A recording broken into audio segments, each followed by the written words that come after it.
mendapat kehormatan untuk mengucapkan selamat kepada saudara Anies Rashid Baswedan, saudara Sandiaga Salahuddin Uno. Perjanjian itu sih legal kan, ya, tanda tangan bertiga, dan seingat saya ada materainya. Bismillahirrahmanirrahim. Kami terima dan bersiap untuk menjawab tantangan itu. Ini hari ulang tahun TNI, nanya Nasdem. Ya.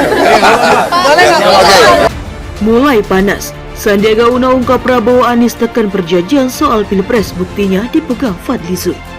Yang menyaksikan perjanjian itu kan publik, bukan pihak ketiga. Nah, pihak ketiganya adalah kan objek perjanjiannya sebetulnya adalah rakyat. Ini dua tokoh politik lakukan sebagai subjek perjanjian, lalu objek perjanjian adalah rakyat. Supaya rakyat firm untuk memilih, maka kita bikin perjanjian. Nah, bagi rakyat firm, keketatan itu udah nggak ada.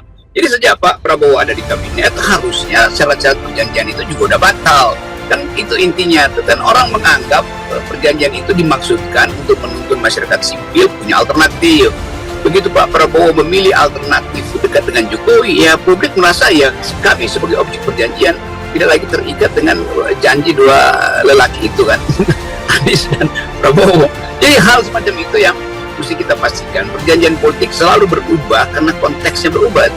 Itu dasarnya begitu, dasar filosofinya begitu. Itu kan tentunya perjanjian yang ditandatangani tiga pihak, saya, Pak Prabowo, dan Pak Anies, yang saat itu yang ngedraft dan ditulis tangan sendiri oleh Pak Fadlizon, dan tahu saya sekarang juga dipegang oleh Pak Dasko. Terkait dengan Pilgub 2017 malam itu kita tanda tangani sebelum kita mendaftar ke KPUD waktu di tahun 2016 bulan September.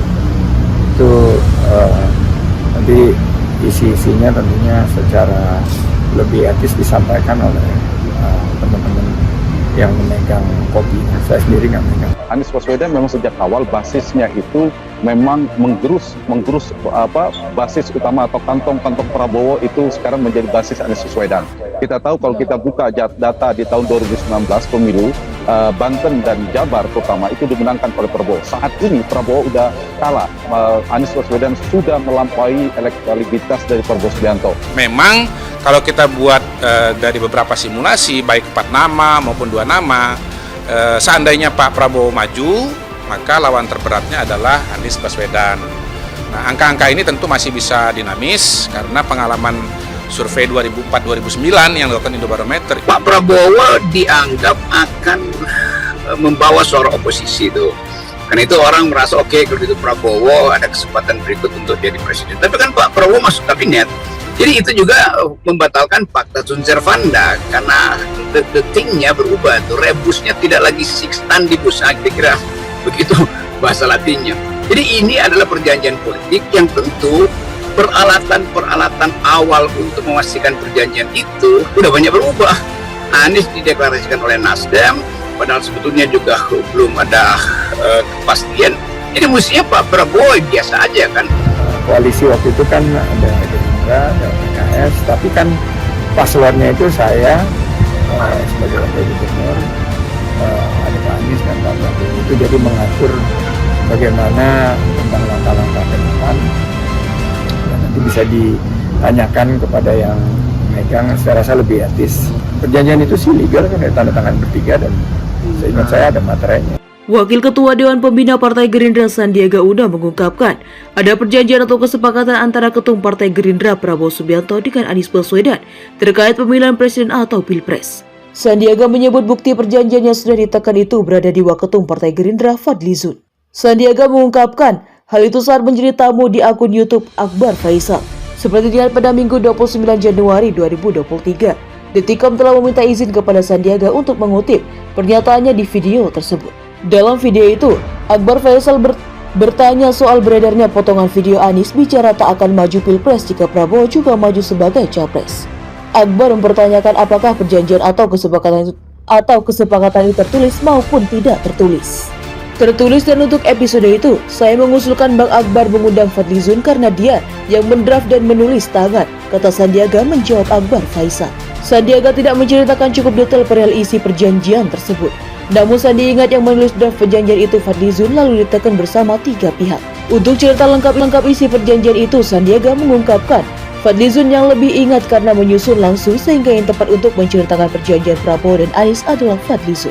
Karena dia yang terus terang waktu itu sempat kebuntuan, sosok Fadlizon itu yang mungkin cukup netral akhirnya melihat merumuskan dan meramu dari 3 kubu itu. Waktu itu kan ada saya, Pak Prabowo dan Pak Anies, dan dia yang meramu itu dalam sebuah perjanjian yang dia tulis tangan sendiri, ucapnya. Dalam perjanjian menyangkut Prabowo dan Anies, kata Sandiaga, mengandung sejumlah poin yang cukup detail dan disepakati. Kesepakatan itu bermula saat Anies dan Sandiaga maju Pilgub DKI Jakarta 2017 hingga langkah politik ke depan. Termasuk juga berkaitan dengan karena itu, kan di awal koalisi dan di awal penentuan paslon, kan jadi juga melingkupi tahapan-tahapan ke depan. Jadi saat itu saat sendiri tidak megang kopinya. Kalau tidak salah ada berangkasnya Pak Fadli apa Pak Prabowo ya, sebut Sandiaga. Sandiaga menegaskan perjanjian menyangkut Prabowo dan Anies ada dan tersimpan.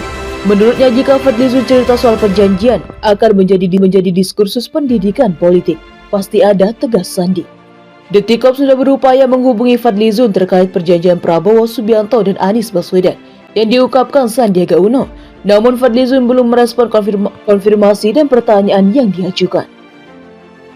Calon Presiden 2024 dari Partai Nasdem Anies Baswedan ternyata memiliki perjanjian politik secara tertulis dengan Ketua Umum DPP Partai Gerindra Prabowo Subianto. Perjanjian politik tertulis antara Anies Baswedan dan Prabowo tersebut dibenarkan oleh Wakil Ketua Dewan Pembina Partai Gerindra Sandiaga Uno. Menurut Sandiaga Uno, perjanjian politik Anies Baswedan dengan Prabowo memang ada yang terjalin sejak menjelang Pilkada DKI Jakarta 2017. Perjanjian politik Anies Baswedan dengan Prabowo masih disimpan di brankas Fadlizon. Demikian diungkapkan Sandiaga Uno saat dirinya ditanya dan menjadi narasumber di kanal YouTube Akbar Faisal Uncensored pada Kamis 26 Januari 2023. Sedianya Akbar Faisal menanyakan ihwal adanya kesepakatan yang dibuat antara Gerindra dengan Anies Baswedan. Apakah ada perjanjian ini tertulis maupun tidak tertulis? Apa hanya untuk gubernur? Tanya Akbar Faisal. Pasalnya menurut Akbar Faisal belakangan ini beredar video yang memperlihatkan Anies Baswedan berjanji tidak akan maju sebagai capres jika Prabowo juga menjadi capres di 2024. Sandiaga Uno mengungkapkan memang ada perjanjian tertulis antara Anies Baswedan dengan Prabowo Subianto selaku Ketua Umum DPP Partai Gerindra saat pencalonan Pilgub DKI 2017. Sedangkan terkait isi perjanjian politik Anies Baswedan dengan Prabowo itu, Sandiaga Uno tidak mau memberi jawaban lebih lanjut. Namun demikian, Sandiaga Uno menyarankan Akbar Faisal mengundang Fadlizon untuk menanyakan hal tersebut. Fadlizon sebut Sandiaga Uno yang mendraft dan menulis tangan perjanjian politik Anies Baswedan dengan Prabowo tersebut. Dan menurut saya Bang Akbar bisa mengundang dia karena dia pasti. Ingatlah karena dia yang menulis, gak tahu dia berani gak ngomong, ujar Menteri Pariwisata dan Ekonomi Kreatif itu.